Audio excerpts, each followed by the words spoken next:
Good morning friends. నేను మీ Phaneeshwar sir, senior economy faculty. My dear friends, మనం group 1కు సంబంధించినటువంటి క్వశ్చన్స్ డిస్కస్ చేస్తూ ఉన్నాం.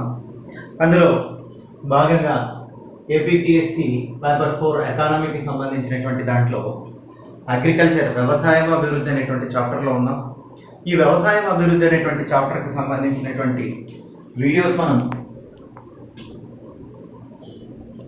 చేయడం అనేటువంటిది జరుగుతుంది. మరి ఈ పాయింట్ ఆఫ్ వ్యూలో మనం చూసినప్పుడు గతంలో అగ్రికల్చర్ కాన్సెప్ట్కి సంబంధించి జీడిపిలో షేర్ ఆఫ్ అగ్రికల్చర్ అంటే వ్యవసాయం యొక్క జీడిపి షేర్ ఎంత అన్నటువంటి దాని మీద ఒక ప్రశ్న చేశాం.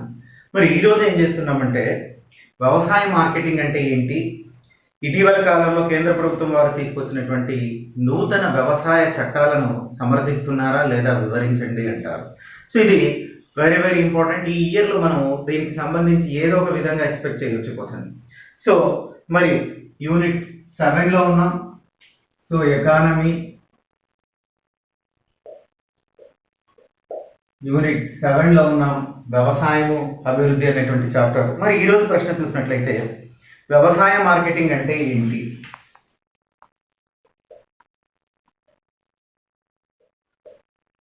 వ్యవసాయ మార్కెటింగ్ అంటే ఏంటి?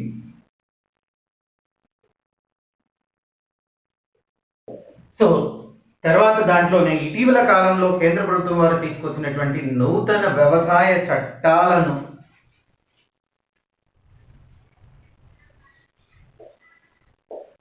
ఇటీవలి కాలంలో కేంద్రం తీసుకొచ్చినటువంటి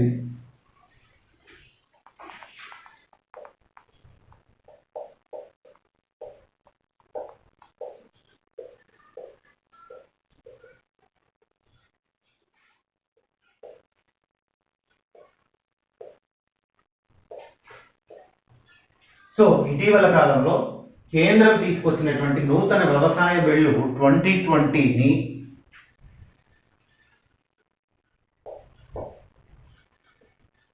సమర్థిస్తున్నారా? క్వశ్చన్ సమర్థిస్తున్నారా అని అడగొచ్చు, వివరించండి అని అడగొచ్చు, చర్చించండి అని అడగొచ్చు, తెలియజేయండి అని అడగొచ్చు. వివరించమన్నా, తెలియజేయండి అన్నా, సమర్థించడం అన్నా పాజిటివ్ కార్నర్లోనే క్వశ్చన్కి ఆన్సర్ రాయాల్సినటువంటి అవసరం ఉంటుంది. సో ఈ అంశాలు చూసినట్లయితే ఇవన్నీ మనం పాజిటివ్ కార్నర్లో రాయాల్సి ఉంటుంది. ఇక్కడ ఈ ఇష్యూ కాంట్రవర్షియల్ అయింది. కాంట్రవర్షియల్ అయినప్పుడు ఒక అంశం ఏదైనా కాంట్రవర్షియల్ అయినప్పుడు మన ప్రిపరేషన్ స్ట్రాటజీ ఎలా ఉండాలి అంటే పాజిటివ్ మీద ఒక బిట్ చేసుకోవాలి, నెగిటివ్ మీద ఒక క్వశ్చన్ చేసుకోవాలి. పాజిటివ్ మీద క్వశ్చన్ చేసుకున్నప్పుడు పాజిటివ్గా అడిగితే ఎలా, ఒకవేళ అదే అంశాన్ని నెగిటివ్గా అడిగితే ఎలా, చర్చించడం అంటే ఎలా అన్నటువంటి దాన్ని మనం తీసుకోవాలి. ఇదే క్వశ్చన్ని ఇంకో విధంగా కూడా అడగవచ్చు, అప్పుడు ఆన్సర్ వేరే అవుతుంది. దాన్ని నెక్స్ట్ క్వశ్చన్ నేను చేసి చూపిస్తాను. క్వశ్చన్ ఏంటంటే నూతన వ్యవసాయ చట్టాలకు వ్యతిరేకంగా రైతులు చేస్తున్నటువంటి ఆందోళనను మీరు సమర్థిస్తున్నారా అని అడగవచ్చు. అంటే రైతులు చేసేటువంటి ప్రొటెక్షన్ ఏదైతే ప్రొటెస్ట్ ఏదైతే ఉందో ఆ ప్రొటెస్ట్ అయితే ఇక్కడ ఏమంటున్నారు, వ్యవసాయ మార్కెటింగ్ అంటే ఏంటి, ఇటీవల కాలంలో కేంద్ర ప్రభుత్వం తీసుకొచ్చినటువంటి నూతన వ్యవసాయ బిల్లుని మీరు సమర్థిస్తున్నారా అంటున్నారు. సో ఎప్పుడైతే సమర్థిస్తున్నారా, విమర్శిస్తున్నారా అన్నటువంటి పదాలు వచ్చినప్పుడు ఖచ్చితంగా మన అభిప్రాయం దాని మీద తెలియజేయాల్సినటువంటి అవసరం ఉంటుంది. గుర్తుపెట్టుకోండి, ప్రతి ఇష్యూకి, ప్రతి చట్టానికి, ప్రతి యాక్ట్కు పాజిటివ్ నెగిటివ్ కార్నర్స్ ఉంటాయి. పాజిటివ్లో ఉంటుంది, నెగిటివ్లో ఉంటుంది. మనం అర్థం చేసుకొని రిసీవ్ చేసుకున్నటువంటి దాన్ని బట్టి పాజిటివ్ ఏంటి, నెగిటివ్ ఏంటి అంటున్నది. ఆర్గ్యుమెంట్ అంటే అదే. అసలు గ్రూప్ 1 స్థాయిలో ఒక అధికారి ఒక అంశం గురించి చర్చించేటప్పుడు, ఒక అంశం గురించి పాజిటివ్ మాట్లాడినప్పుడు అతను పాజిటివ్ మాట్లాడేటువంటి కంటెంట్ అతని దగ్గర ఉండాలి. అదే అంశం గురించి నెగిటివ్ మాట్లాడేటప్పుడు కూడా నెగిటివ్ ఏ విధంగా మాట్లాడాలనేటువంటి కంటెంట్ అభ్యర్థి దగ్గర ఉండాలి. సో ఈ అభ్యర్థి ఏ సందర్భంలో దేన్ని ఎక్కువగా వాడుకుంటాడన్నటువంటి దాని మీదనే అభ్యర్థికి రిజల్ట్ అనేటువంటిది ఆధారపడి ఉంటుంది. So come to this area.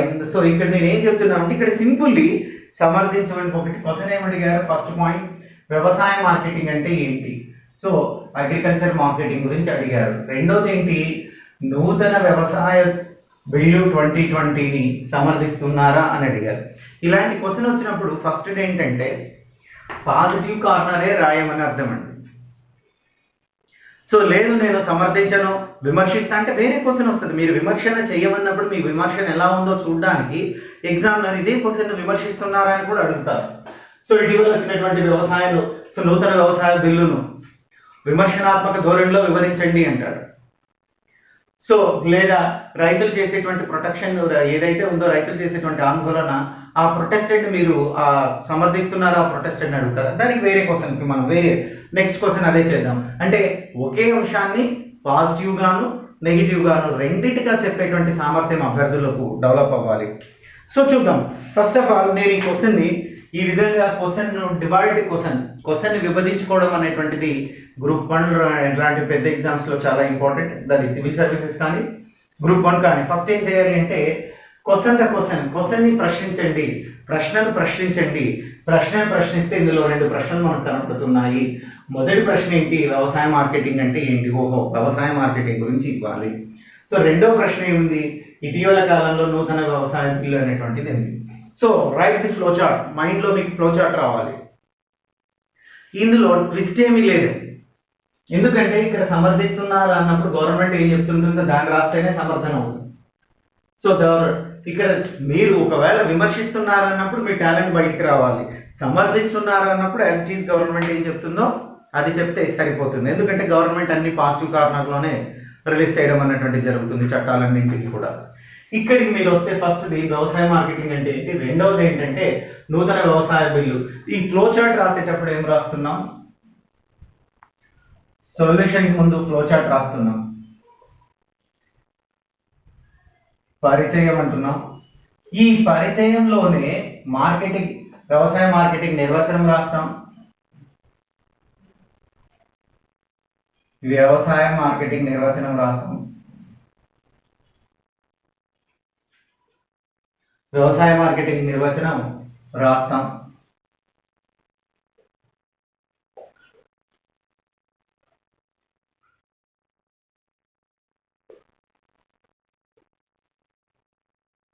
మీకు మైండ్లో ఈ ఫ్లో చార్ట్ రావాలండి. ఈ ఫ్లో చార్ట్ ఎగ్జామ్లో రాయమని కాదు, మీ మైండ్లో వస్తే దానికి సంబంధించి మీరు ఆన్సర్ ప్రిపేర్ చేసుకునేటువంటి విధానం. సో నిర్వచనం అయిపోయింది. 1, 2, 3 3 వ్యవసాయ చట్టాలను రాస్తారు, ముగిస్తారు, ముగింపు. ఇది మీ మైండ్లో ఫ్లో చార్ట్ రావాలి. సో ముగింపులో సమర్థన అన్నప్పుడు పాజిటివ్ కార్నర్లోనే రాయాల్సి ఉంటుంది, గుర్తుపెట్టుకో. ఇప్పుడు నేను దీన్ని ఇంప్లిమెంటేషన్ చేస్తాను. అంటే మనం ఏదైతే ఫ్లో చార్ట్ అనుకున్నామో ఆ ఫ్లో చార్ట్ని ఎట్లా అనేటువంటి దాన్ని మనం ఇంప్లిమెంట్ చేద్దాం. So then I'm going to discuss about the agriculture marketing. So ఇప్పుడు నేను దీన్ని రాస్తున్నా. ఫస్ట్ ప్రశ్న ఏమన్నారు మనకు, వ్యవసాయ మార్కెటింగ్ అంటే ఏంటి? క్లియర్గా ఫస్ట్ క్వశ్చన్ ఏదైతే ఇచ్చినారో దానికి 1 to 2 మార్క్స్ ఉంటాయి. 1 to 2 మార్క్స్ ఉంటాయి. అంటే ఖచ్చితంగా ఈ మార్క్స్ అని మనం ఇక్కడ చెప్పడానికి రాదు. ఇక్కడ 1 to 2 మార్క్స్ మనం ఎక్స్పెక్ట్ చేయొచ్చు ఈ వ్యవసాయ మార్కెటింగ్ అనే దాన్ని. ఈ 3 చట్టాలను రాసినప్పుడు మనం ఒక్కొక్క చట్టానికి 3 మార్కులు 3 మార్కులు 3 మార్కులు, లేదా మొత్తం చట్టాలకన్నిటికీ 1 to 2 పోతే నియర్లీ 8 మార్క్స్ ఉంటాయి. అండ్ యావరేజ్ అటు ఇటుగా ఒక చట్టం రాస్తే 2 to 3 మార్క్స్ మనం ఎక్స్పెక్ట్ చేయొచ్చు. దాంట్లో మనం ఎంత పాజిటివ్గా రాసినా మనకు 1 మార్క్ 1.5 మార్క్ కన్నా ఎక్కువగా రాదు. అంటే మూడింటిని రాస్తే మనము 4.5 నుంచి 5 వస్తాయి. 4.5 నుంచి 5.5 మార్కులు ఇక్కడికి వస్తే 1 or 2 మార్క్స్ యాడ్ అవుతాయి. 6 to 7 అండ్ యావరేజ్ నేను ప్రతి వీడియోలో చెప్తూనే ఉన్నా, అండ్ యావరేజ్ 6 to 7 కన్నా ఎక్కువగా మార్కులు పడవు. మనం ప్రతి దాంట్లో 6 to 7 మార్క్స్ తెచ్చుకోవాలి. ఏదో ఒక ఏరియాలో కొంచెం ఫ్లెక్స్ ఉండేటువంటి ఏరియాలో ఒక 8 మార్కులు పడవచ్చేమో. అయితే అభ్యర్థులు గుర్తుపెట్టుకుని ప్రతి క్వశ్చన్లో 10కి 10 పడతాయని అనుకోవడం కూడా తప్పు. ఖచ్చితంగా ఈ పెద్ద పరీక్షలు రాసేటప్పుడు ఖచ్చితంగా 15 క్వశ్చన్స్ రాయండి. 15 క్వశ్చన్స్ అండ్ యావరేజ్ 6కు తగ్గకుండా స్కోర్ వచ్చేటట్లుగా చూసుకోండి. 6కి ఎటువంటి పరిస్థితుల్లో స్కోర్ తగ్గకూడదు, 6 పైనే ఉండాలి. 6.5, 7, 8 ఈ విధంగా మీరు స్కోర్ వచ్చేటట్లుగానే ప్రిపేర్ అవ్వండి. దానికోసం ఏం కావాలనేటువంటి కంటెంట్ నేను చెప్తూ ఉన్నా. So I'm going to solution. So first వ్యవసాయ మార్కెటింగ్ అంటే, సో సింపుల్ వ్యవసాయ మార్కెటింగ్ ఏంటంటే రైతులు తమ పంటను పండించిన దగ్గర నుంచి వినియోగదారుడికి చేర్చేటువంటి కార్యకలాపం ఏదైతే ఉందో ఆ కార్యకలాపాన్ని వ్యవసాయ మార్కెటింగ్ అంటారు. వ్యవసాయ మార్కెటింగ్ అంటే ఏంటంటే రైతులు తాము పండించిన పంటను వినియోగదారునికి చేర్చే వరకు వివిధ దశలలో జరిగేటువంటి ప్రాసెస్ని వ్యవసాయ మార్కెటింగ్ అంటారు. రైతులు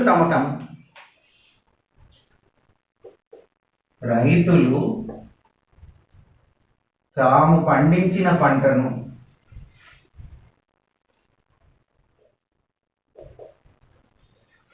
వినియోగదారులకు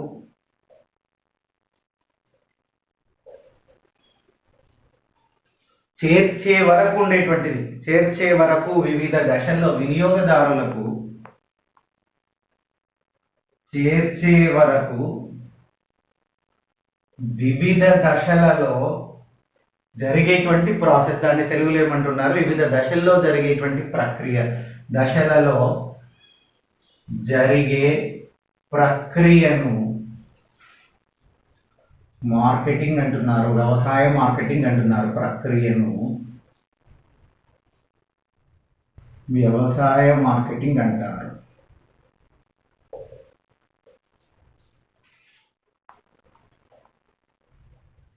మై డియర్ ఫ్రెండ్స్, ఇది డెఫినేషన్. దీన్ని మనం కొంచెం ఎక్స్ప్లెయిన్ కూడా చేయాలి. ప్రతిదీ మనము ఓన్లీ డెఫినేషన్ రాసి వదిలిపెట్టినంత మాత్రాన ఎగ్జామినర్ ఇంప్రెస్ అవ్వడు.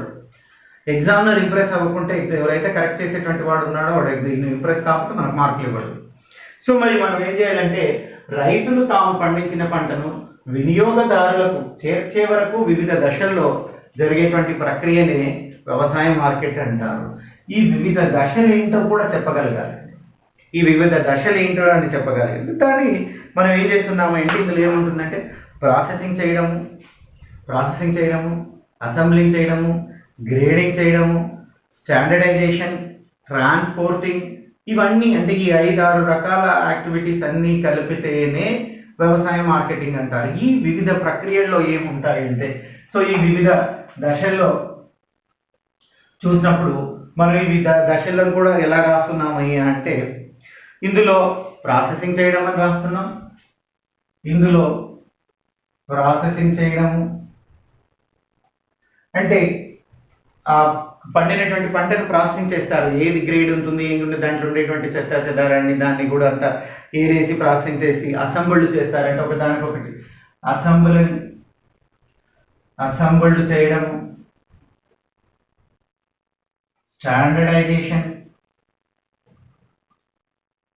స్టాండర్డైజేషన్,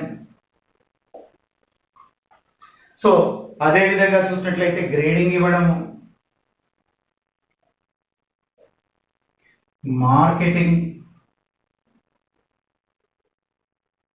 ఇవి వివిధ దశలు. అంటే ఒక రైతు తాను పండించినటువంటి పంటను వినియోగదారుడికి చేర్చాలి అంటే ప్రాసెసింగ్ చేయాలి, అసెంబుల్ చేయాలి, స్టాండర్డైజేషన్ ఇవ్వాలి, గ్రేడింగ్ ఇవ్వాలి, మార్కెటింగ్కి తీసుకురావాలి. సో దీంతో ఇంకొకటి ట్రాన్స్పోర్టింగ్ కూడా. So transporting also part of the agriculture marketing. ఇలా రకరకాలుగా వివిధ దశల్లో జరిగేటువంటి ప్రక్రియనే మనం ఏమని చెప్తున్నామయ్యా అంటే వ్యవసాయ మార్కెటింగ్ అంటున్నాము. సో ఖచ్చితంగా మనం ఆన్సర్ రాసేటప్పుడు రైతులు తాము పండించినటువంటి పంటను వినియోగదారునికి చేర్చే వరకు వివిధ దశల్లో జరిగేటువంటి ప్రక్రియను వ్యవసాయ మార్కెటింగ్ అంటారు. వివిధ దశలు అనగా ప్రాసెసింగ్ చేయడము, అసెంబ్లింగ్ చేయడము, స్టాండర్డైజేషన్ తీసుకురావడము, గ్రేడింగ్ చేయడము, మార్కెటింగ్ ట్రాన్స్పోర్ట్ చేయడము, మార్కెటింగ్లోకి తీసుకురావడం, చివరికి వినియోగదారుడికి అందించేటువంటి విధానాన్ని మనము మార్కెటింగ్, సో వ్యవసాయ మార్కెటింగ్ అంటాము. ఇవన్నీ కూడా మార్కెటింగ్లో భాగంగానే ఉంటాయి అని రాస్తూ ఇక్కడే చెప్తాం. ఇటీవల కాలంలో కేంద్ర ప్రభుత్వం వారు రైతు మార్కెట్కి సంబంధించినటువంటి 3 బిల్లులను ప్రవేశపెట్టడం జరిగింది. సో ఈ 3 బిల్లులు, ఈ వ్యవసాయ బిల్లులు 2020గా పేరొందినాయి. ఈ 3 బిల్లులు అంటే ఇక్కడ మనం ఆ పదం రాస్తూ ఉంటాం. ఇటీవల కాలంలో రైతు బిల్లులు 2020 పేరుతో కేంద్ర ప్రభుత్వం వారు 3 బిల్లులు ప్రవేశపెట్టారు. 3 బిల్లులు ప్రవేశపెట్టారని రాస్తాం. ఈ 3 బిల్లులు ఏంటో రాస్తున్నాం. ఈ 3 బిల్లుల పేర్లు రాస్తాం. పేర్లు రాసి ఇంట్రడక్షన్లో ఏమంటున్నాం, ఈ 3 బిల్లులను మనం వివరించాల్సినటువంటి అవసరం ఉంది అని చెప్తున్నాం. సో ఈ 3 బిల్లుల్లో నెంబర్ 1 చూసినట్లయితే వ్యవసాయ ఉత్పత్తుల వ్యాపార చట్టం అంటున్నారు. వ్యవసాయ ఉత్పత్తుల వ్యాపార చట్టం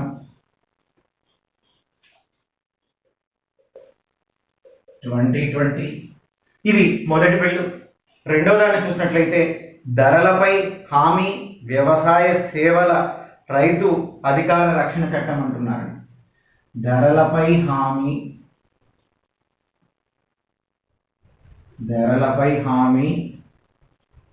వ్యవసాయ రైతు చట్టం అంటున్నారు. ధరలపై హామీ, అదేవిధంగా వ్యవసాయ సేవా రైతు సంరక్షణ, వ్యవసాయ సేవా రైతు సంరక్షణ చట్టం, రైతు రక్షణ చట్టం 2020. ఇక మూడో చట్టాన్ని మనం చూసినట్లయితే నిత్యావసర వస్తువుల సవరణ చట్టం అంటున్నారు. నిత్యావసర వస్తువుల సవరణ చట్టం అంటున్నారు. మై డియర్ ఫ్రెండ్స్, ఇది మనం చూడాల్సినటువంటి అంశం. అంటే ఇంట్రడక్షన్లోనే ఈ విధం, అంటే ఇంట్రడక్షన్లోనే ఎగ్జామినర్కి మనం ఏం చెప్పదలుచుకున్నాం అన్నటువంటి దాన్ని క్లియర్గా మనం రాస్తున్నాం. ఇంట్రడక్షన్లో ఏం రాస్తున్నాం, వ్యవసాయ మార్కెటింగ్ అంటే ఏంటి అని అడిగాడు కాబట్టి దాని యొక్క నిర్వచనం రాస్తున్నాం. రైతులు తాము పండించిన పంటను వినియోగదారునికి చేర్చే వరకు వివిధ దశల్లో జరిగేటువంటి ప్రక్రియనే వ్యవసాయ మార్కెటింగ్ అని చెప్తూ ఉన్నాం. ఈ వివిధ ప్రక్రియలు కూడా రాస్తున్నాం. వివిధ దశలు అనగా ప్రాసెసింగ్ చేయడము, అసెంబ్లింగ్ చేయడము, స్టాండర్డైజేషన్, గ్రేడింగ్, మార్కెటింగ్, ట్రాన్స్పోర్ట్, ఇక ఈ దశలన్నింటినీ కలిపి వ్యవసాయ మార్కెటింగ్ అని మనం తెలియజేస్తున్నాం, వ్యవసాయ మార్కెటింగ్ అని మనం అంటున్నాం అని రాస్తూ దాని దగ్గరనే ఇలా రాస్తారు. ఇటీవల కాలంలో రైతు బిల్లులు 2020 పేరుతో కేంద్ర ప్రభుత్వం 3 బిల్లులను ప్రవేశపెట్టింది. అవి వ్యవసాయ ఉత్పత్తుల వ్యాపార చట్టం 2020, ధరలపై హామీ వ్యవసాయ రైతు రక్షణ చట్టం 2020, నిత్యావసర వస్తువుల సవరణ చట్టం 2020 అని ఈ విధంగా రాసి కింద దీనికి అనుగుణంగానే రాస్తారు. ఈ 3 బిల్లుల గురించి మనం చర్చించాల్సినటువంటి అవసరం ఉంది, ఈ 3 బిల్లుల గురించి సమర్థించాల్సినటువంటి అవసరం ఉంది అన్నటువంటిది రాసి పారాగ్రాఫ్ చేంజ్ చేసి నెక్స్ట్ పారాగ్రాఫ్లో ఈ 3 వ్యవసాయ చట్టాలు ఏవైతే ఉన్నాయో ఈ 3 వ్యవసాయ చట్టాలను మనం క్లియర్గా ఎక్స్ప్లెయిన్ చేస్తాం. సో దాన్ ఇది ఇంట్రడక్షన్. ఇక్కడ మనం ఫ్లో చార్ట్లో అనుకున్నటువంటి ఒక పార్ట్ కంప్లీట్ చేసాం. ఈ ఒక పార్ట్ కంప్లీట్ చేస్తే మనకు 1 to 2 మార్క్స్ ఈ పార్ట్కు ఉంటాయి. ఖచ్చితంగా డెఫినేషన్ రాసినందుకు మనకు ఒక 2 మార్కులు, 1 to 2 మార్క్స్ మనం ఈ ఏరియా నుంచి దీని నుంచి ఎక్స్పెక్ట్ చేయడం అన్నటువంటిది జరుగుతుంది. మరి దీని ఆఫ్టర్ చూసినట్లయితే we're going to second topic. అంటే మన ప్రశ్నలో రెండవ భాగము. మీరు ప్రశ్న అర్థం చేసుకునేటప్పుడు క్వశ్చన్ అంటున్నారు. ఆ ప్రశ్న క్లియర్గా ఎన్ని భాగాలు ఇచ్చారు, దేనికి ఎన్నెన్ని మార్క్స్ ఉంటాయి అన్నటువంటి దాన్ని కూడా మీరు ఇక్కడ మనం దీన్ని చేసుకోవచ్చు, అంటే దీన్ని విభజించి చూసుకోవచ్చును. దెన్ ఇది చూసినట్లయితే ఇక సెకండ్ పార్ట్లో ఏమడిగారు, ఇటీవల కాలంలో కేంద్ర ప్రభుత్వం తీసుకొచ్చినటువంటి నూతన వ్యవసాయ బిల్లు 2020ని సమర్థిస్తున్నారా అని అడిగారు. మరి ఇవి వ్యవసాయ ఉత్పత్తుల వ్యాపార చట్టం 2020, ధరల హామీ వ్యవసాయ రైతు చట్టం 2020, నిత్యావసర వస్తువుల సవరణ చట్టం 2020. ఈ మూడింటిని ఇప్పుడు మనం సమర్థిస్తే ఎలా రాయాలన్నటువంటి దాన్ని చూద్దాం. సో దాని ఇంట్రడక్షన్ అయిపోయింది. ఇంట్రడక్షన్ అయిపోతే ఒక 2 మార్కులు మనకు 2 మార్కులకు సరిపోయినటువంటి ఆన్సర్ రాయగలిగినాం. ఇక రిమైనింగ్ 8 మార్క్స్కి సంబంధించినటువంటిది 3 చట్టాలు ఉన్నాయి. అప్రాక్సిమేట్లీ ఒక్కొక్క చట్టానికి మనము అటు ఇటుగా ఒక 3 మార్కులు అనుకుంటే మనం బాగా రాస్తే 1.5 నుంచి 2 మార్కులు వచ్చేటువంటి అవకాశం ఉంది. సో 1.5, సో 4 1.5 వచ్చినాయి అంటే మంచి స్కోర్. సో 6 నుంచి 8 మార్కులు మనం ఖచ్చితంగా తీసుకోవాలి. మై డియర్ ఫ్రెండ్స్, 10కి 10 అన్నటువంటి పడవు. సో 10కి 10 రాయాలనుకుంటే మిగతా సమయం వృధా అవుతుంది. ఎప్పుడైనా కానీ సక్సెస్ ఫార్ములా యావరేజ్ ఎప్పుడు 6కు తగ్గకుండా మెయింటైన్ చేయండి. 6 పైనే ఉండాలి, 6 మార్కులకు పైన, ప్రతి క్వశ్చన్కి 6 మార్కులకు పైనే ఉండాలి. 450 నుంచి 500 మార్కులు మీరు స్కోర్ చేస్తేనే ఉద్యోగం అనేటువంటిది సాధ్యమవుతుంది. ఈసారి ఆంధ్రప్రదేశ్లో ఇంటర్వ్యూలు కూడా లేవు కాబట్టి ఇంకొన్ని మార్కులు ఎక్కువగా తెచ్చుకోవచ్చు. దెన్ నేను వస్తున్నా వ్యవసాయ ఉత్పత్తుల వ్యాపార ప్రోత్సాహక చట్టం. ఫస్ట్ చట్టం వ్యవసాయ ఉత్పత్తుల వ్యాపార ప్రోత్సాహక చట్టం అంటున్నారు. వ్యవసాయ ఉత్పత్తుల వ్యాపార.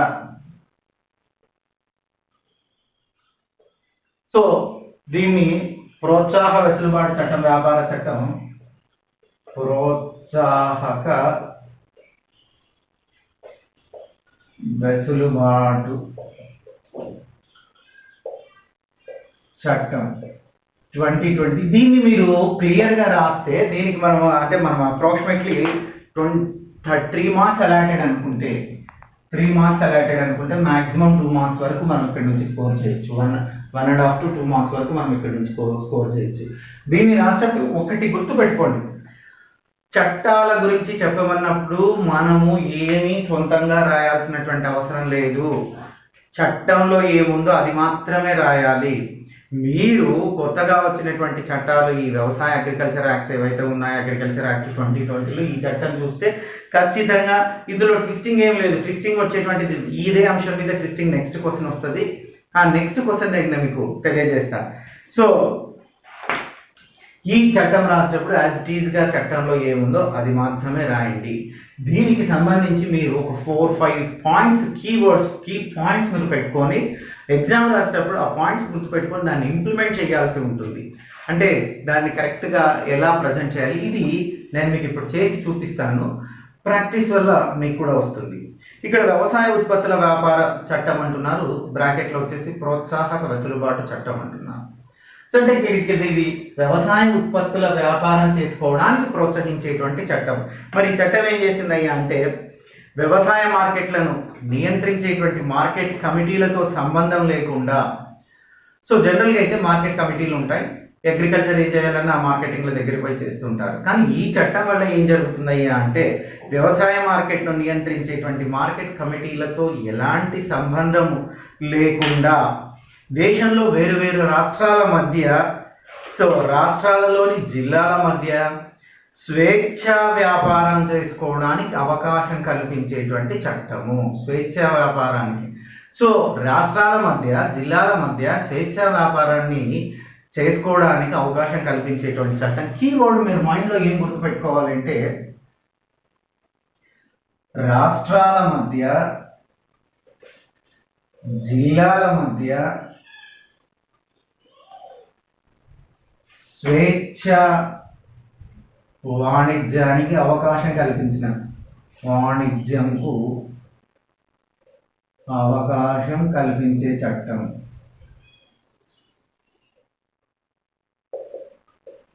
మై డియర్ ఫ్రెండ్స్, ఇక్కడ మనం సింపుల్గా ఏమని చెప్తున్నా, ఇది కీవర్డ్ ఏంటంటే రాష్ట్రాల మధ్య జిల్లాల మధ్య స్వేచ్ఛ వ్యాపారం కొరకు చేయబడినటువంటి చట్టమే వ్యవసాయ ఉత్పత్తుల వ్యాపార ప్రోత్సాహ చట్టం. ఈ కీవర్డ్ని మనము అలాట్ చేస్తూ రాయాలి, దాన్ని పెంచుతూ రాయాలి. ఎలా పెంచుతున్నాం? వ్యవసాయ మార్కెట్లను నియంత్రించే మార్కెట్ కమిటీలతో సంబంధం లేకుండా, వ్యవసాయ మార్కెట్లను నియంత్రించే మార్కెట్ కమిటీలతో సంబంధం లేకుండా దేశంలో వేరువేరు రాష్ట్రాల మధ్య వేరువేరు జిల్లాల మధ్య స్వేచ్ఛా వాణిజ్యానికి ఈ చట్టం అవకాశం కల్పించింది అని రాస్తాం. ఈ స్టేట్మెంట్ తీసుకున్నాం. దాని నెక్స్ట్ స్టేట్మెంట్ ఏం చేస్తాయి అంటే మార్కెట్ కమిటీలు సరిహద్దులు దాటి విక్రయించి వ్యవసాయ ఉత్పత్తులు రాష్ట్రంలో కానీ స్థానిక ప్రభుత్వాలు కానీ ఎలాంటి పన్నులు వేయడానికి వీలు లేదు. మళ్ళీ సెకండ్ స్టెప్ ఏం చేస్తున్నామని అంటే మార్కెట్ కమిటీలు సరిహద్దులు దాటి విక్రయించేటువంటి వాటికి మార్కెటింగ్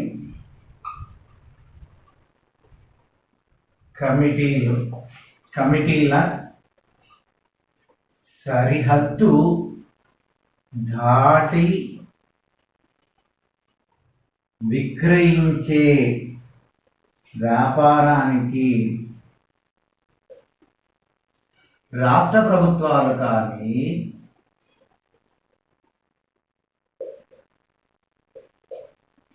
స్థానిక ప్రభుత్వాలు కానీ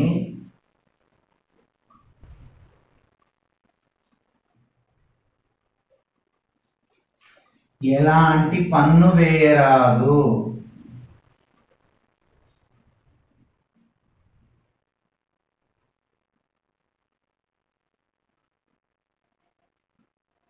సో ఇది మనం ఎలా ఎలా చేస్తే ఈ పాయింట్ రాస్తాం. ఇది క్లియర్ గా మన దాంట్లో అంటే మన చట్టంలో మొదటి పాయింట్ లో ఏం చెప్తున్నాము. సో అంటే పాయింట్స్ రాయద్దండి, మీరు అంత పారాగ్రాఫ్ గానే రాయండి. ఫస్ట్ దాంట్లో మనం ఏం రాస్తున్నాము అంటే రాష్ట్రాల మధ్య స్వేచ్ఛ వాణిజ్యానికి వీలు కల్పించినటువంటి చట్టంగా దీన్ని మనం పేర్కొంటున్నాం. ఈ విధంగా రాష్ట్రాల మధ్య స్వేచ్ఛ వాణిజ్యం జరిగేటప్పుడు మార్కెటింగ్ కమిటీల సరిహద్దులు దాటి విక్రయించడం అంటే ఏంటంటే ఇతర రాష్ట్రాల్లో కానీ ఇతర జిల్లాల్లో కానీ వ్యాపారం చేసుకోవడం అన్నమాట. సో మార్కెటింగ్ కమిటీలు సరిహద్దు దాటి విక్రయించేటువంటి వ్యాపారానికి రాష్ట్ర ప్రభుత్వం స్థానిక ప్రభుత్వాలు కానీ ఎలాంటి పన్ను వేయరాదు. అంటే ఎప్పుడైతే స్వేచ్ఛాయుత వాణిజ్యం అన్నటువంటిది ఈ చట్టంలో కల్పించిందో ప్రభుత్వం, అప్పుడు రాష్ట్రాలు దాటి విక్రయించిన, అదేవిధంగా జిల్లాలు దాటి విక్రయించిన రాష్ట్ర ప్రభుత్వం కానీ అదేవిధంగా స్థానిక ప్రభుత్వాలు కానీ ఎవరు కూడా పన్ను విధించడానికి వీలు లేదు అన్నటువంటిది. సో పన్నులు కానీ ఫీజులు కానీ ప్రత్యేకమైనటువంటి ఫీజులు కానీ సెస్సులు కానీ ఏవి కూడా, ఇక్కడ నేను పన్నులు ఒకటే రాశాను, మీరు ఇక్కడే ప్రత్యేక ఫీజులు కానీ సెస్సులు కానీ ఏవి కూడా ఆ వ్యాపారాల మీద నియంత్రించేటంటే విధించేటువంటి హక్కు సెస్సులు కానీ పన్నులు కానీ స్థానిక ప్రభుత్వాలు కానీ ఇంకోటి కానీ విధించకూడదు. సో వస్తువులు ఒక బార్డర్ టు బార్డర్ అంటారు, అంటే ఒక గ్రామం యొక్క సరిహద్దు దాటి ఇంకొక గ్రామం యొక్క సరిహద్దులోకి ప్రవేశించినప్పుడు వస్తువుల మీద కొన్ని రకాల పన్నులు వేస్తారు. ఆ పన్నులు స్థానిక ప్రభుత్వం వేస్తుంది. అదేవిధంగా రాష్ట్రంలో వ్యాపారం చేయాలంటే రాష్ట్రం కూడా కొన్ని పన్నులను విధించడం అన్నటువంటిది జరుగుతుంది. ఈ పన్నులు ఏవైతే ఉన్నాయో ఆ పన్నులను విధించకూడదు అని ఈ చట్టం చెప్తుంది. అంటే వ్యవసాయ కమిటీలు దాటి కమిటీల అవతల మనం వ్యాపారం చేస్తున్నామంటే రాష్ట్రాలకు కానీ కేంద్ర రాష్ట్రాల నుండి ఇంకో రాష్ట్రం కానీ జిల్లాతో ఇంకో జిల్లాలో కానీ చేసేటువంటి వ్యాపారానికి రాష్ట్ర ప్రభుత్వాలైనా అదేవిధంగా స్థానిక ప్రభుత్వాలైనా కూడా ఎవరు కూడా ఎలాంటి పన్నులను కానీ ఫీజులను కానీ సెస్సులను కానీ విధించరాదు అన్నటువంటిది చట్టంలో క్లియర్గా మెన్షన్ చేయడం అన్నటువంటిది జరిగింది. ఇక దాన్ని మనం చూసినట్లయితే ఈ చట్టము ఈ వర్తకానికి నాంది పలుకుతుంది, ఈ వర్తకానికి అనుమతి ఇచ్చింది అని రాస్తున్నాం. నెక్స్ట్ ఈ వర్తకం. సో ఈ వర్తకానికి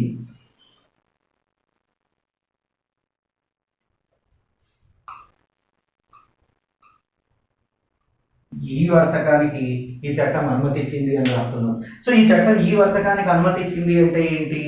ఎలక్ట్రానిక్ మార్కెటింగ్ అంటారు.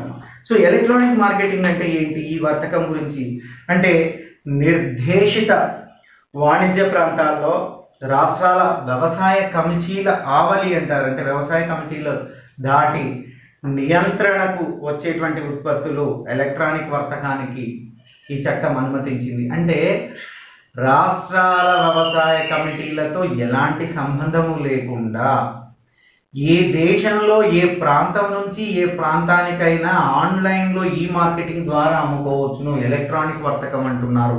ఈ ఎలక్ట్రానిక్ వర్తకం ఈ మార్కెటింగ్కి నాంది పలికినటువంటి చట్టమే ఈ చట్టంగా మనం తీసుకొని వస్తున్నాం. సో ఈ విధంగా ఎలక్ట్రానిక్ మార్కెటింగ్ చట్టాన్ని తీసుకురావడం వల్ల రైతులకు ఎక్కువగా ఆదాయం వస్తుంది. సో మనం సమర్థిస్తున్నాం ఈ మార్కెట్ అంటే ఏంటి, దాని అడ్వాంటేజెస్ ఏంటి కూడా చెప్పాలి. సో ఈ వర్తకం ద్వారా రైతులకు ఎక్కువగా ఆదాయం వస్తుంది. దేశంలో పంటకు ఎక్కడ గిరాకీ ఉంటే అక్కడ అమ్ముకునేటువంటి అవకాశం రైతుకు లభిస్తుంది అన్నటువంటి పాయింట్ మనం అక్కడ రాస్తున్నాం. తర్వాత అదేవిధంగా చూసినట్లయితే పాన్ కార్డులు ఉండేటువంటి కంపెనీలు, సో పెద్ద పెద్ద భాగస్వాములు, రిజిస్టర్డ్ కంపెనీలు ఏవైనా కానీ ఆన్లైన్లో వర్తకం చేసుకోవడానికి అవకాశం ఉంటుంది. అంటే ఈ ఎలక్ట్రానిక్ మార్కెట్ తీసుకున్నప్పుడు కార్పొరేట్ కంపెనీలు మనం ఎందుకంటే రైతుకు ఒక పాన్ కార్డు ఉంటే ఎక్కడి నుంచి ఎక్కడికైనా కూడా ఈ బిజినెస్ చేసుకోవచ్చును. దీంట్లో ఎవరెవరు పార్టిసిపేట్ చేస్తున్నారయ్యా అంటే ఎలక్ట్రానిక్ ట్రేడింగ్ వేదికను చేసేటప్పుడు పెద్ద పెద్ద కంపెనీలు, కార్పొరేట్ కంపెనీలు, రిజిస్టర్డ్ సొసైటీస్, ఫార్మా ప్రొడ్యూసర్స్ ఇవన్నీ కూడా ఈ వ్యాపారంలో పార్టిసిపేట్ చేస్తున్నాయి. దాన్ని మనం క్లియర్గా రాస్తాం. సో పాన్ కార్డు ఉన్నటువంటి కంపెనీల మొదట పెద్ద కార్పొరేట్ కంపెనీలు,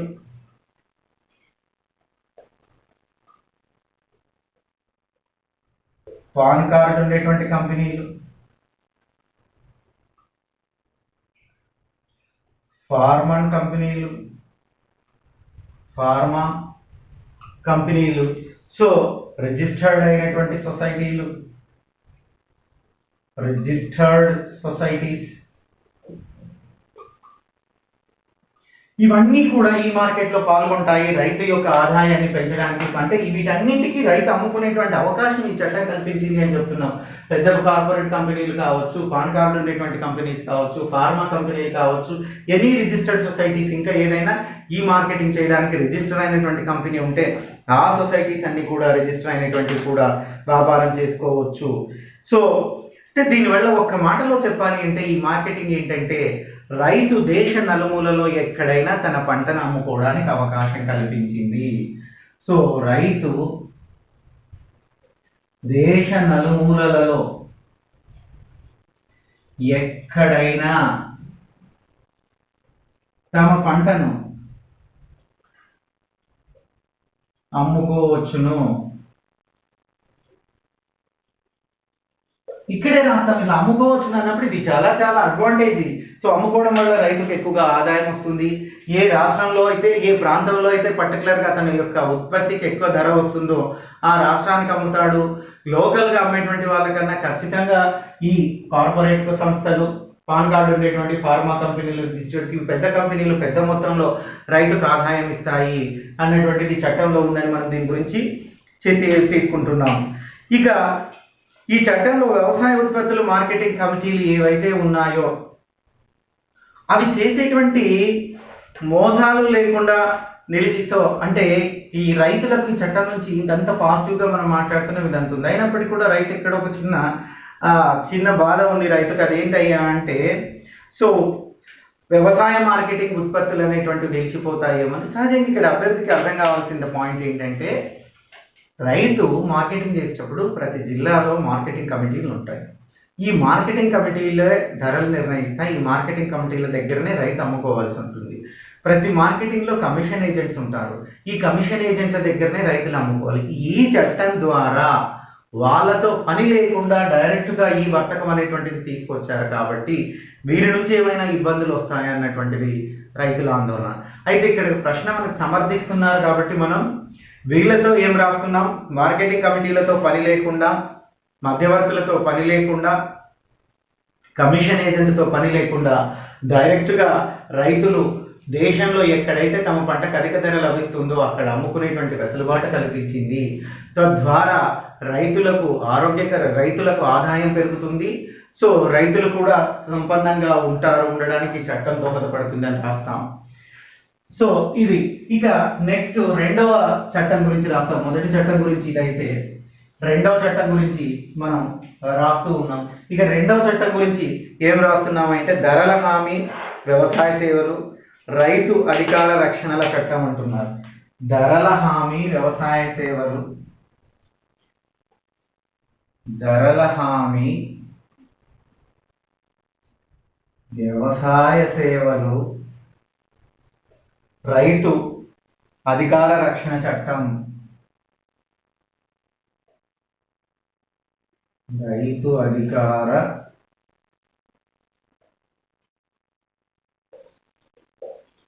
రక్షణ చట్టం 2020.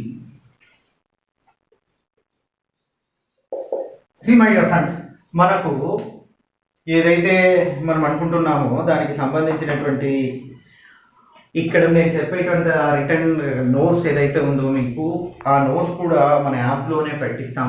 మన యాప్లోనే మీకు దీనికి సంబంధించినటువంటి నోట్స్ ఉంటుంది. సో స్టడీ మెటీరియల్లో మీరు చూడండి, యాప్లోనే చదువుకునేటువంటి వెసులుబాటు కూడా ఉంటుంది. సో రెండో చట్టం గురించి మన మొదటి చట్టం అయిపోయింది. రెండో చట్టం ఏంటయ్యా అంటే ఇది ధరల హామీ. సో ధరల హామీ వ్యవసాయ సేవలు అంటే ధరలకు సంబంధించినటువంటిది ఇది అంశం. మొదటిదేమో హౌ టు మార్కెటింగ్ అన్నారు. ఇక్కడ ఏంటంటే ధరలు, ప్రైజెస్ ఎలా ఉంటుంది. సో ధరలకు సంబంధించినటువంటిది ఈ హామీ ఇస్తుంది గవర్నమెంట్. అదేవిధంగా రైతు అధికార రక్షణ చట్టం అంటున్నారు. అంటే రైతు అధికారాన్ని కూడా మేము రక్షిస్తున్నాం. సో ధరలనే కాదు, రైతు అధికార చట్టాన్ని కూడా అంటున్నారు. ఇక వ్యవసాయ ఉత్పత్తులకు సంబంధించి పంట వేయడానికి ముందే రైతుకు కొనుగోలుదారు కాంట్రాక్ట్ చేసుకోవచ్చు. ఫార్మింగ్ ఒప్పందం కుదుర్చుకునేటువంటి వీలు ఈ చట్టంలో కల్పిస్తుంది. This is the first point. మీరు ఈ చట్టం గురించి, రెండో చట్టం గురించి ధరల హామీ అనేటువంటిది రాసేటప్పుడే ఏం రాస్తాం? వ్యవసాయ ఉత్పత్తులకు సంబంధించి ఏదైనా పంట వేయడానికి, వ్యవసాయ ఉత్పత్తులకు సంబంధించి ఏదైనా పంట వేయడానికి ముందే రైతు అగ్రిమెంట్ చేసుకోవచ్చు. వ్యవసాయ ఉత్పత్తులకు సంబంధించి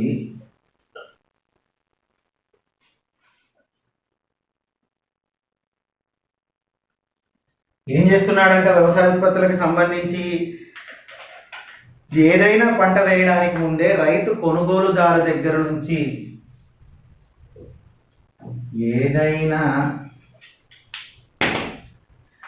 పంట వేయడానికి ముందే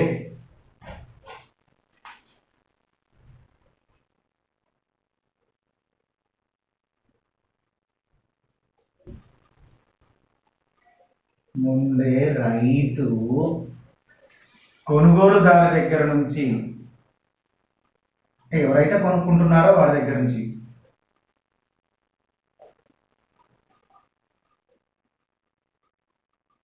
సో రైతు కొనుగోలుదారు దగ్గర నుండి కాంట్రాక్ట్ చేసుకోవచ్చు. కాంట్రాక్టు, ఫార్మింగ్ ఒప్పందము, కాంట్రాక్ట్ ఒప్పందము చేసుకోవచ్చును. మై డియర్ ఫ్రెండ్స్, ఇక్కడ మనం ఏం రాస్తాం? ఈ చట్టం ఏం చెప్తుందయ్యా అంటే, పంట వేయడానికి ముందే ఫలాని వాళ్ళకి మనం అమ్ముతాము, ఎవరికి అమ్ముతాము వాళ్ళకి సంబంధించినటువంటి ఒప్పందాన్ని మనం చేసుకోవచ్చును. అంటే వ్యవసాయ ఉత్పత్తులకు సంబంధించి పంట వేయడానికి ముందే ఒప్పందం చేసుకోవచ్చును. ఇక్కడ అడ్వాంటేజ్ ఏంటంటే, ఇది మనం సమర్థిస్తున్నాం, అంటే అడ్వాంటేజెస్ చెప్తున్నాం, సమర్థిస్తున్నాం. సో క్వశ్చన్ రాసేంత వరకు ఇది మర్చిపోకూడదు, సమర్థన అన్నటువంటిది. సో ఇక్కడ ఏం చేస్తామంటే, రైతు పంట, యాక్చువల్గా రైతుకు ఉండేటువంటి సమస్య ఏంటయ్యా అంటే, పంట వేస్తే అది దిగుబడి వస్తుందో రాదో, సరైన పంటకు గిట్టుబాటు ధర వస్తుందో రాదో అన్నటువంటి, గిట్టుబాటు ధర వస్తుందో రాదో సరే అనేటువంటి రెండు అంశాలు ఉంటాయి. ఈ రెండు అంశాలకు ముందుగానే సొల్యూషన్ చెప్తున్నారు. అయ్యా నీ పంట బాగున్నా బాగలేకపోయినా నీ పంటని మేము కొనుక్కుంటాము, మీకు ఖచ్చితంగా ఇంత ధర ఇచ్చి కొనుక్కుంటాము. సో కొనుగోలుదారుడి దగ్గర నుండి ఒప్పందం చేసుకుంటున్నాం అంటే, కొనుగోలుదారు దగ్గర నుంచి ఒప్పందం చేసుకుంటున్నారు ఇంత ఫలాన్ని. ఫర్ ఎగ్జాంపుల్ ఒక 10,000 అనుకుందాం. ఒక పంట నీకు బాగున్నా బాగలేకపోయినా ఇంత ఇస్తాము. సో అది ఎంత అనేటువంటిది క్లియర్గా చెప్పలేదు, ఇంత ఇస్తాం మేము 10,000, ఇంత ఇస్తాం 10,000. అప్పుడు రైతుకు ఒక ధైర్యం వస్తుంటుంది, ఓకే నా పంట పండినా పండకపోయినా ఇంత ఇస్తామని. సో ఒక కనిష్టంగా ఈ ఒప్పందం కూడా చట్టం ఎట్లా కల్పించిందయ్యా అంటే, కనిష్టంగా ఒక పంట కాలం నుంచి 5 ఏళ్ల వరకు ఒప్పందం చేసుకోవచ్చు. రైతు ఒప్పందం చేసుకోవచ్చు అంటే, తనకు పంట సరిగ్గా వస్తుందో లేదో అన్నటువంటి భయం లేకుండా ఒప్పందం చేసుకోవచ్చు. ఈ విధంగా ఒప్పందం చేసుకున్న ప్రకృతి వైపరీత్యాల వల్ల అనుకోనిది సంభవించి పంట నాశనమైనప్పటికీ కూడా కొనుగోలుదారు ఆ అమౌంట్ చెల్లించేటువంటి విధంగా చట్టంలో పేర్కొనడం జరిగింది. సో ఈ ఒప్పందం కూడా ఎన్ని రోజులు చేసుకోవచ్చు? ఈ ఒప్పందం ఒక పంట కాలం నుండి 5 సంవత్సరాల వరకు చేసుకోవచ్చు. ఒక పంట కాలం నుండి 5 సంవత్సరాల వరకు చేసుకోవచ్చు. కనిష్టంగా అంటే ఒక పంట కాలం తీసుకుంటాము, గరిష్టంగా అంటే 5 సంవత్సరాల కాలం తీసుకుంటాం. మనం ఈ పాయింట్ కూడా రాస్తున్నాం. సో ఒక పంట కాలం నుంచి ఏం చేస్తున్నాడు రైతు? ఒక పంట కాలం తీసుకుంటున్నాడు, అది కనిష్టం అవుతుంది 5 సంవత్సరాల వరకు తీసుకుంటున్నారు. సో 5 సంవత్సరాల వరకు తీసుకుంటున్నారు. సో ఇక్కడ ఏం చెప్తున్నారంటే, ఈ ఒప్పందం ఏదైతే తీసుకుంటున్నారో ఈ ఒప్పందంలో వ్యవసాయ ఉత్పత్తుల ధరలను కూడా పేర్కొంటున్నారు. అంటే ఇంత ధరకు నీ వస్తువులను కొంటాం, మీ యొక్క ఉత్పత్తిని కొంటాం, మీ యొక్క పంటని కొంటాం. సో ఒప్పందంలోనే ధరలను నిర్ణయించడం జరుగుతుంది. ఒప్పందంలోనే ధరల నిర్ణయం జరుగుతుంది. చట్టంలో క్లియర్గా చెప్పారు, ఒప్పందంలోనే ధరలను పేర్కొనాలి అని. ఒప్పందంలోనే ధరల యొక్క నిర్ణయం జరిగినప్పుడు ఏమవుతుందంటే, రైతుకు సెక్యూరిటీ ఉంటుంది, ఖచ్చితంగా ఇంత ఆదాయం నాకు వస్తుంది, పంట నేను వేయడం వల్ల నా పంటకు ఖచ్చితంగా ఇంత డబ్బు నాకు వస్తుంది, నాకు అందుతుంది అన్నటువంటిది ఉంటుంది. కాబట్టి క్లియర్గా ఈ ఒప్పందాన్ని ఒప్పందానికి సంబంధించి ఒప్పందంలోనే ధరలను అనేటువంటి దాన్ని నిర్ణయించుకోవాలన్నటువంటి విషయం మనకు క్లియర్గా అర్థమవుతుంది. ఇక నెక్స్ట్ దీంట్లో చూసినట్లయితే సో ధరల నిర్ణయం ఎంత అన్నటువంటి దాన్ని ఒప్పంద పత్రంలోనే రాయాల్సి ఉంటుంది. కాంట్రాక్టింగ్ ఫార్మింగ్లో తలెత్తేటువంటి సమస్యలు వస్తే ఇది బాగుందయ్యా ఒప్పందం చేసుకున్నప్పుడు ఏదైనా ప్రాబ్లమ్స్ వస్తే ఏంటి అంటే ఇక్కడ క్లియర్గా చూసినట్లయితే కాంట్రాక్టింగ్ ఫార్మింగ్లో తలెత్తేటువంటి సమస్యలను పరిష్కరించడానికి 3 అంచెల బోర్డును ఏర్పాటు చేస్తున్నారండి. 3 అంచెల వ్యవస్థ సయోధ్యతను కురుస్తుంది. So board, sub divisional magistrate, appellate authority అని 3 అంచెలుగా ఉంటుంది. బోర్డు ఇది ఫస్ట్ అంచె. సో మూడవది వచ్చేసి అప్పిలేట్ ట్రిబ్యునల్ అంటారు, అప్పిలేట్ అథారిటీ అంటున్నారు. ఇక దీంట్లో రెండవ దాన్ని చూసినట్లయితే మ్యాజిస్ట్రేట్ అంటున్నారు, సబ్ డివిజనల్ మ్యాజిస్ట్రేట్ అంటారు, సబ్ డివిజనల్ మ్యాజిస్ట్రేట్ వీళ్ళు ఉంటారండి. సో ఈ బోర్డులో ఈ ఒప్పందాన్ని ఏమైనా చేస్తే sub divisional magistrate, appellate authority వీళ్ళు చూసుకుంటారు. బోర్డు 3 అంచెల్లో బోర్డు ఉంటుంది, సబ్ డివిజనల్ మ్యాజిస్ట్రేట్ ఉంటారు, అప్పిలేట్ అథారిటీ ఉంటారు. వీరు ముగ్గురు కలిసి ఈ ఒప్పందంలో వచ్చినటువంటి ఇబ్బందులను ఏదైనా కూడా పరిష్కరిస్తారు. మనం ఇక్కడ పాయింట్ రాస్తాం. దీన్ని రాసినప్పుడు ఏం రాస్తున్నాం? ఒప్పందం అవకాశం ఉంది, పంటకు ముందే ఒప్పందం చేసుకుంటున్నాం. ఈ ఒప్పందం కనిష్టంగా ఒక పంట కాలానికి గరిష్టంగా 5 సంవత్సరాలు చేసుకోవచ్చును. మరి అదేవిధంగా ఏదైనా కారణాల చేత ఒప్పందంలో అనుకోనటువంటి ఇబ్బందులు ఏర్పడితే వాటిని పరిష్కరించడానికి కూడా ప్రత్యేకమైనటువంటి 3 అంచెల బోర్డు ఏర్పాటు చేస్తారు. ఇందులో board, sub divisional magistrate, appellate magistrate so వీళ్ళు ఉంటారు. అప్పిలేట్ అథారిటీలు ఉంటాయి. ఏదైనా వివాదాలు వస్తే వీరు పరిష్కరిస్తారు. సో 30 రోజుల కంటే ఒక వివాదం వచ్చినప్పుడు 30 రోజులుగా సబ్ డివిజనల్ అథారిటీలో సో సబ్ డివిజనల్ మ్యాజిస్ట్రేట్ ఎవరైతే ఉన్నారో వీరికి 30 రోజుల్లోపు తెలియజేయాల్సి ఉంటుంది. వీరికి 30 రోజుల్లో కంటే ఒక రైతు ఏదైనా తీసుకున్నప్పుడు ఆ రైతు తీసుకున్నటువంటి అంటే ఈ రైతు యొక్క ఒప్పందంలో ఇబ్బంది వచ్చినప్పుడు వితిన్ 30 days లోపు రైతు సబ్ డివిజనల్ మ్యాజిస్ట్రేట్కు తీసుకురావాల్సి ఉంటుంది. సో ఈ సబ్ డివిజనల్ మ్యాజిస్ట్రేట్ సంప్రదించవచ్చును. ఒకవేళ సబ్ డివిజనల్ మ్యాజిస్ట్రేట్ ఇచ్చినటువంటి నిర్ణయము రైతుకు ఇబ్బంది కలిగిస్తే, రైతుకు వ్యతిరేకంగా ఉంటే సో రైతు వెంటనే అప్పిలేట్ ట్రిబ్యునల్ని కూడా ఆశ్రయించవచ్చును. అంటే సబ్ డివిజనల్ మ్యాజిస్ట్రేట్ ఇచ్చేటువంటి నిర్ణయం కానీ, జడ్జిమెంట్ కానీ, తీర్పు కానీ రైతుకు నచ్చని ఎడల అప్పిలేట్ ట్రిబ్యునల్ కూడా రైతు వెళ్ళేటువంటి అవకాశం ఉంది. సో వెళ్ళవచ్చును. ఇక ఈ అప్పిలేట్ ట్రిబ్యునల్లో చూసినట్లయితే ఐఏఎస్ అధికారి ఉంటారు. వీరు విచారిస్తారు. ఏదైనా సమస్య వస్తే అంటే అగ్రిమెంట్కి సంబంధించి ఏదైనా వస్తే వీరు ఇస్తారు. ఈ చట్టంలో ముందే ధరలను నిర్ణయించుకోవడం వల్ల ధరలలో ఒడిదుడుకులు వచ్చినప్పటికీ కూడా రైతుకు ఒప్పందం ప్రకారం ఆ ధర చెల్లించి తీరాల్సిందే. కాబట్టి రైతుకు నష్టం అనేటువంటిది ఉండదు. ఇక పెద్ద సంస్థలతో ఒప్పందం చేసుకోవడం వల్ల రైతుకు కూడా కొన్ని అడ్వాంటేజెస్ ఉంటాయి. సో పెద్ద సంస్థలతో ఒప్పందం చేసుకోవడం వల్ల రైతుకు ఉండేటువంటి అడ్వాంటేజెస్ ఏంటయ్యా అంటే నాణ్యమైనటువంటి విత్తనాలు లభిస్తాయి.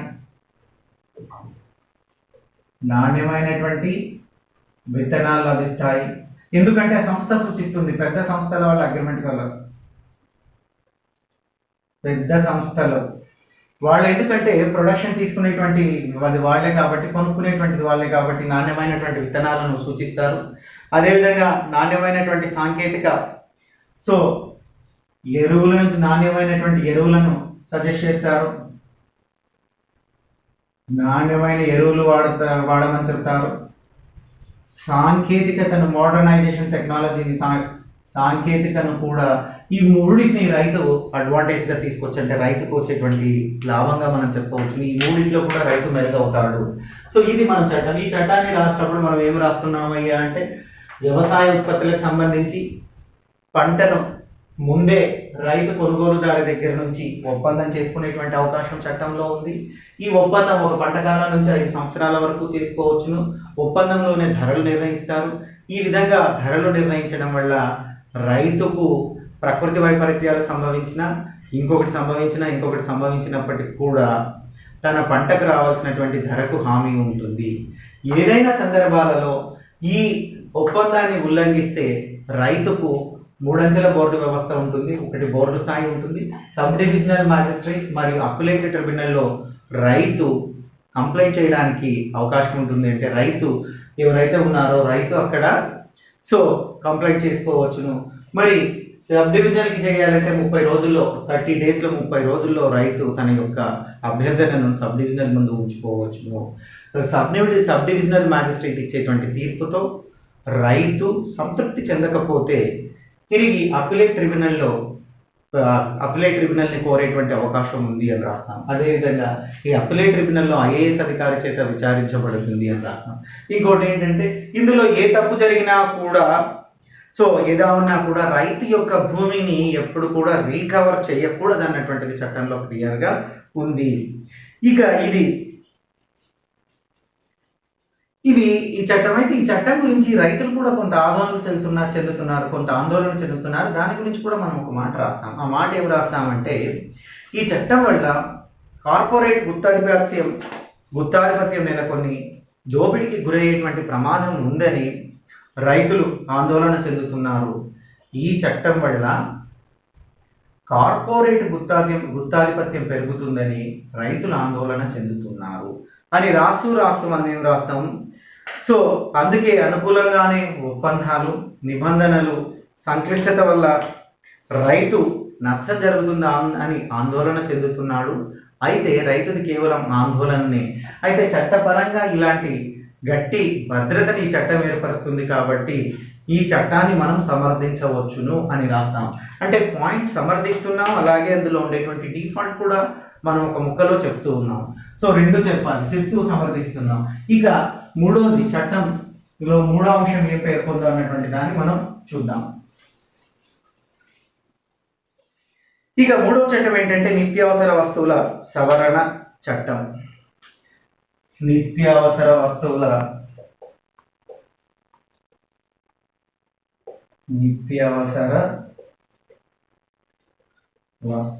సవరణ చట్టం.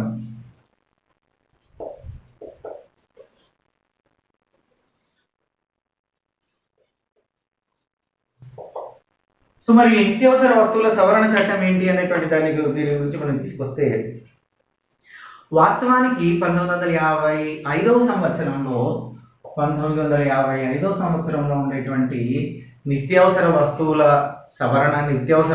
చట్టానికి సవరణలు అంటే 1951లోనే ఎసెన్షియల్ కమోడిటీస్ యాక్ట్ అంటారు. అంటే నిత్యావసర వస్తువుల చట్టం అనేటువంటిది ఒక చట్టం ఉంది. ఈ చట్టానికి కొన్ని సవరణలు తీసుకొని ఈ కొత్త చట్టాన్ని తయారు చేశారు. ఇందులో ఏం చేసిందయ్యా అంటే, ఖచ్చితంగా నిత్యావసర వస్తువుల జాబితాలో ఉండేటువంటి ఉత్పత్తులన్నిటి మీద కేంద్ర ప్రభుత్వానికే అజమాయిషీనిచ్చింది. ఈ చట్టం ఏం చేస్తుందయ్యా అంటే, నిత్యావసర సరుకుల జాబితాలో ఉండేటువంటి అన్ని వస్తువుల మీద, వాటి యొక్క సరఫరా మీద, పంపిణీ మీద, అన్ని కార్యక్రమాల మీద నియంత్రణ అధికారం కేంద్రానికే ఉంటుంది. అన్ని రకాలైనటువంటి నిత్యావసర వస్తువులని, అన్ని రకాలైన నిత్యావసర వస్తువుల పై నియంత్రణాధికారం కేంద్రానికే ఉంటుంది. ఇది ఒక పాయింట్ రాసుకుంటాం రఫ్లీ. ఈ నిత్యావసర వస్తువుల సవరణ చట్టం ఏం చెప్తుంది అంటే, అన్ని రకాలైనటువంటి నిత్యావసర వస్తువుల నియంత్రణ అధికారం కేంద్రం మీదనే ఉంటుంది అని చెప్తున్నారు. మరి కేంద్రానికే ఉంటుంది. వ్యవసాయ రంగంలో పోటీ, రైతు ఆదాయం పెంచడానికి ఉద్దేశించినటువంటి చట్టంగా ఈ చట్టాన్ని పేర్కొంటున్నారు. ఈ చట్టం యొక్క ఉద్దేశం ఏమని చెప్తున్నారు? వ్యవసాయ రంగంలో పోటీ, రైతు ఆదాయాన్ని పెంచడం, వ్యవసాయ రంగంలో పోటీ, రైతు ఆదాయాన్ని పెంచడం,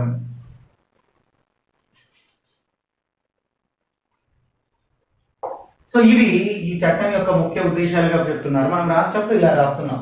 సో ఇది చేస్తేనే 1955 సంవత్సరంలో ఉండేటువంటి నిత్యావసర వస్తువులకు సవరణ చేసి ఈ నూతన చట్టాన్ని తీసుకురావడం అన్నటువంటిది జరిగింది.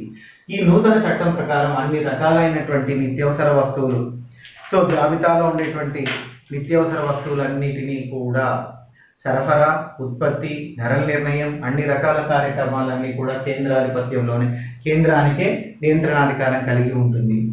అదేవిధంగా ఈ చట్టం యొక్క ప్రధాన ఉద్దేశం ఏంటంటే వ్యవసాయ రంగంలో పోటీని, రైతు ఆదాయాన్ని పెంచడం అన్నటువంటిది చట్టం యొక్క ప్రధాన ఉద్దేశం అని మనం పేర్కొనడం జరుగుతుంది. ఇక ఆహార పదార్థాలు, ఎరువులు, పెట్రోలియం ఉత్పత్తుల వంటి నిత్యావసరాలుగా పేర్కొనడం ఈ సో ఈ నిత్యావసరాల వస్తువుల్లో చూసినట్లయితే ఆహార పదార్థాలు, ఎరువులు, పెట్రోలియం ఉత్పత్తులను పేర్కొంటున్నారు. ఆహార పదార్థాలు,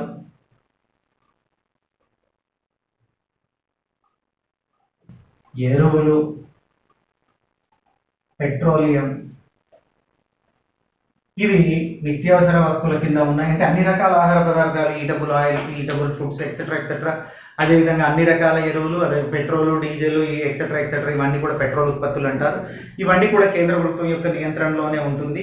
వీటన్నిటిని కేంద్ర ప్రభుత్వమే నియంత్రిస్తుంది.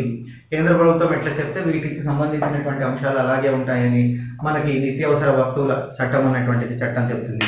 ఇక యుద్ధం, కరువు కాటకాలు సంభవించినప్పుడు ధరలు పెరగడం అన్నటువంటిది సహజంగా సంభవిస్తుంది.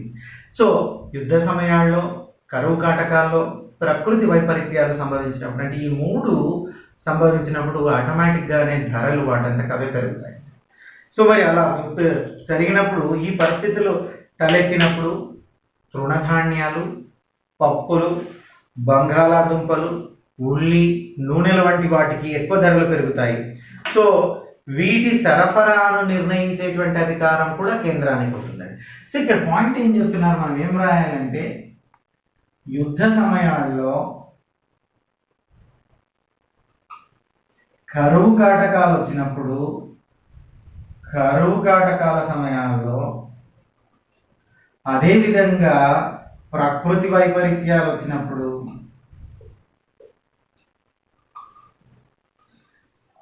ఈ సంభవించినప్పుడు, ప్రకృతి వైపరీత్యాలు వచ్చినప్పుడు ఏం జరుగుతుందయ్యా అంటే ధరలు పెరుగుతాయి. ఇలా ధరలు పెరిగినప్పుడు తృణధాన్యాల విషయంలో పర్టికులర్లీ అప్పుడు కొనడానికి ఇబ్బంది అయ్యేటువంటివి ఏవయ్యా అంటే తృణధాన్యాలు, పప్పులు,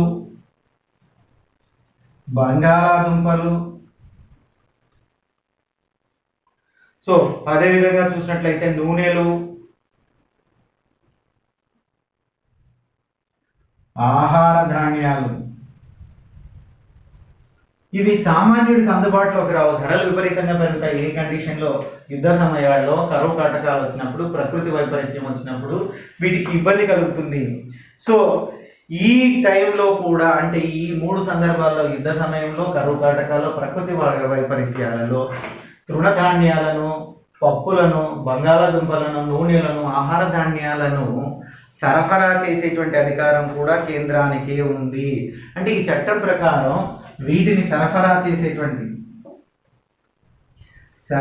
చేసేటువంటి అధికారం ఎవరికి ఉందయ్యా అంటే కేంద్రానికి ఉంది. ఈ అధికారం కూడా ఈ చట్టం కేంద్రానికే ఇచ్చింది. సో మనం ఈ పాయింట్ రాస్తున్నాం అన్నమాట. సో యుద్ధ సమయాల్లో, కరువు కాటకాల్లో, ప్రకృతి వైపరీత్యాలు సంభవించినప్పుడు సహజంగానే ధరలు పెరుగుతాయి. ఆ ధరలు పెరిగినప్పుడు ప్రజలకు ఇబ్బంది కలుగుతుంది. ఆ విధంగా ఇబ్బంది కలగకుండా తృణధాన్యాలు, పప్పులు, బంగాళాదుంపలు, నూనెలు, ఆహార ధాన్యాలైనటువంటి నిత్యావసర వస్తువులను, నిత్యావసర వస్తువుల సరఫరా కేంద్రానికి సరఫరా చేసేటువంటి అధికారం కేంద్రానికే ఉండడం వల్ల కేంద్రము అందరినీ సమదృష్టి తీసుకొని సరఫరా చేస్తుంది. కాబట్టి రైతులకు దీనివల్ల కూడా అడ్వాంటేజ్ ఉంటుంది. దీనివల్ల కూడా రైతులకు సో లబ్ధి పొందుతుంది అని మనం రాస్తాం. నెక్స్ట్ చూసినట్లయితే ఏదైనా ఒక నిత్యావసర వస్తువు ఒక వ్యక్తి ఎంతవరకు నిల్వ ఉంచుకోవచ్చును అంటారు. ఇక్కడ ఒక పాయింట్ బ్లాక్ మార్కెటింగ్. సో జనరల్గా ఏం చేస్తాయంటే కార్పొరేట్ కంపెనీస్ లంసంగా కొని వస్తువులను దాచుకొని మార్కెట్లో కృత్రిమ షార్టేజ్ని క్రియేట్ చేసి, అంటే కృత్రిమ కొరతను అంటారు. కృత్రిమ కొరతను క్రియేట్ చేసిన తర్వాత వాటిని మార్కెట్లోకి రిలీజ్ చేస్తాయి. అంటే కృత్రిమ కొరత వల్ల డిమాండ్ పెరుగుతుంది, డిమాండ్ వల్ల ధరలు పెరుగుతాయి. సో అలా జరగకుండా ఈ చట్టము ఒక వ్యక్తి ఎంతవరకైతే నిత్యావసర వస్తువులను తమ దగ్గర ఉంచుకోవాలో కూడా చెప్తూ ఉన్నది. సో ఏదైనా నిత్యావసర వస్తువులు ఒక వ్యక్తి ఎంత పరిమాణంలో నిల్వ చేసుకునవచ్చునో ధరల పెరుగుదల ప్రామాణికమైనటువంటిది. అంటే ఒక వ్యక్తి ఎంత పరిమాణంలో ధరలను నిల్వ చేసుకోవచ్చు, వస్తువులను ఎంత పరిమాణంలో ఒక క్వింటాల, 10 క్వింటాల, 100 క్వింటాల ఎంతవరకు దాచుకోవచ్చు అన్నటువంటిది కూడా చట్టంలో క్లియర్గా పేర్కొనడం అన్నటువంటిది జరుగుతుంది. సో ఈ ధరలు నిర్ణయించేటప్పుడు ఈ కరువు కాటకాల్లో ధరలు నిర్ణయిస్తారు. సో ఈ ధరలు నిర్ణయించేటప్పుడు ఏం చేస్తున్నారయ్యా అంటే 5 ఏళ్ల సగటు ధరను తీసుకొని ధరను నిర్ణయిస్తున్నారు. ఇది ఒకటి. లేదా గడిచినటువంటి ఏడాది కింద, పాస్ట్ ఇయర్ కింద ఎంత ధర ఉందో దాన్ని తీసుకొని యావరేజ్ చేసి అంచనాలు వేసి ప్రజలకు అందిస్తున్నారు. ఇక్కడ ఏ సమయంలో, పర్టికులర్గా ఈ యుద్ధ సమయాలు కరువు కాటకాల్లో వచ్చినప్పుడు. అంతేకాకుండా ఒకవేళ ఉద్యాన ఉత్పత్తులైతే 100% ధర పెరిగినటువంటి పక్షంలో నిలువలకు నియంత్రణ విధించేటువంటి అధికారం కేంద్రానికి ఉంటుంది.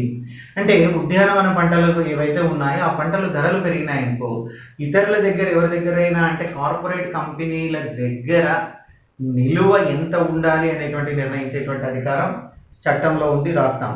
సో మిగతావైతే ఆ 50% ధరలు పెరిగితేనే ఒక వ్యక్తి ఎంత దాచుకోవచ్చు అంటే ఒక కంపెనీ దగ్గర ఎంత వరకు నిల్వలు ఉంచుకోవచ్చు అన్నటువంటి దాన్ని క్లియర్గా చట్టంలో డిఫైన్ చేశారన్నటువంటి పాయింట్ రాస్తున్నాం. సో ఈ విధంగా చూసినట్లయితే ప్రాసెసింగ్, ప్యాకేజీ, గోడౌన్లు పెట్టుకోవడము, రవాణా, పంపిణీ వరకు కూడా కేంద్ర ప్రభుత్వం కన్సర్న్లోనే జరుగుతుంది. ఏ కంపెనీనైనా, కార్పొరేట్ కంపెనీలనైనా కూడా కేంద్ర ప్రభుత్వం వదిలిపెట్టేటువంటిది లేదు. సో ఈ నియంత్రణ నిల్వలు ప్రజా పంపిణీ వ్యవస్థకు మాత్రము మారవు, సో వర్తించవు అన్నటువంటిది. అంటే ఇప్పుడు మనం ఒక వ్యక్తికి ఎంత నిల్వ ఉండాలన్నటువంటి దాని చట్టంలో పేర్కొంటుందన్నా, ఈ వ్యక్తికి ఎంత నిల్వలు ఉన్నటువంటిది ప్రజా పంపిణీ వ్యవస్థకు సంబంధం లేదు అన్నటువంటిది చట్టంలో క్లియర్గా చెప్తున్నారు. ఇవి నూతనంగా వచ్చినటువంటి 3 చట్టాలు. అయితే కంక్లూజన్ రాస్తాం. ఇప్పుడు 3 చట్టాలు అనేటువంటివి రాస్తాం. కంక్లూజన్లో ఏం రాస్తున్నాం అయ్యా అంటే, ఈ చట్టాల వల్ల రైతు తమ ఉత్పత్తులు ఎక్కడి నుంచి ఎక్కడికైనా అమ్ముకోవచ్చును. అంటే రాష్ట్రం నుంచి రాష్ట్రం కావచ్చు, జిల్లా నుంచి జిల్లా కావచ్చు, దేశ నలుమూలలో ఎక్కడైనా రైతులు తమ పంటను అమ్ముకునేటువంటి అవకాశం ఉంది. సో అంతర్రాష్ట్ర వ్యాపారంలో ఎలాంటి నియంత్రణ లేదు కాబట్టి రైతు తనకి ఎక్కడ ధర అధికంగా లభిస్తే అక్కడ తన వస్తువులను అమ్ముకోవచ్చును. అదేవిధంగా కార్పొరేట్ సంస్థల వల్ల భాగస్వాములు అవ్వటం వల్ల రైతులకు ఆధునిక సాంకేతికత, మేలి రకమైనటువంటి విత్తనాలు, మేలి రకమైనటువంటి ఎరువులు లభ్యమవుతాయి. సో ఆ విధంగా చూసినట్లయితే ఈ మేలు రకమైనటువంటి విత్తనాలతో చిన్నకారు, సన్నకారు రైతులకు చాలా లాభం ఉంటుంది, ప్రయోజనం కలుగుతుంది. సో ఇన్ని ప్రయోజనాలు కల్పిస్తున్నటువంటి ఈ 3 చట్టాలు ఖచ్చితంగా సమర్థనీయవంతమైనటివే. అయినప్పటికీ సో రైతుల్లో ఇంకా ఈ చట్టాల గురించి కొన్ని అనుమానాలు ఉన్నాయి. రైతులు లేవనెత్తినటువంటి కొన్ని అంశాలు ఏవైతే ఉన్నాయో ఆ అంశాలను ప్రభుత్వం పరిశీలించి చిన్న చిన్న మార్పులు చేసి రైతులకు మరింత మెరుగైనటువంటి సేవలు అందించే విధంగా ఈ చట్టాలను తీర్చిదిద్దడంతో పాటుగా ఇంప్లిమెంటేషన్, అమలులో కూడా ఇదే చిత్తశుద్ధిని కలిసి అమలు పరుస్తుంది, రైతులకు మేలు జరుగుతుంది అని ఆశిద్దామని దీన్ని మనం ఇక్కడితో ముగిస్తాం. ఎప్పుడైనా దానికి సంబంధించేటప్పుడు కంక్లూజన్లో పాజిటివ్ కార్నర్లోనే ఉండండి. ప్రశ్నలో విమర్శనాత్మక అన్నప్పుడే విమర్శించండి, లేకపోతే ఎప్పుడు కూడా పాజిటివ్గానే ఉండండి. సో ఆశిద్దాం. సో ఇది నెక్స్ట్ ఇంకో క్వశ్చన్తో మనం కలుద్దాం. Thank you. మీ ఫణీశ్వర్ సార్.